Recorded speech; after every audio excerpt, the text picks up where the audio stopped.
ஏங்க உங்ககிட்ட ஒரு 3 கேள்வி கேட்குறேன், பதில் சொல்றீங்களா? கேளு. கேள்வி, இப்ப நிறைய பொண்ணுங்க ஒரு ரூம்ல இருக்காங்க, அதுல நானும் இருக்கேன். இப்ப நீங்க யாரை தேர்ந்தெடுப்பீங்க? ஒன்னதான். அப்ப கேள்வி அது இல்ல. நிறைய பொண்ணுங்க இருக்க ரூம்ல உங்களுக்கு என்ன வேலை?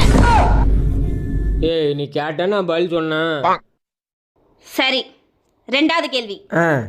ஒரு பொண்ணு வந்து உன் வீட்டு கதவை தட்டுது, நீ திறப்பியா மாட்டியா? சே, நான் ஏன் திறக்க போறேன்?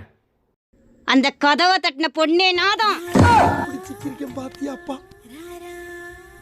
எனக்காக ஒரு கதவை கூட திறக்க மாட்டீல்ல?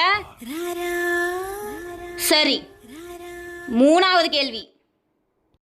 உனக்கு பிடிச்ச இடத்துல ஒரு பொண்ணு இருக்கு, இந்த இடத்துல நான் இருக்கேன், நீ யாரை தேர்ந்தெடுப்ப?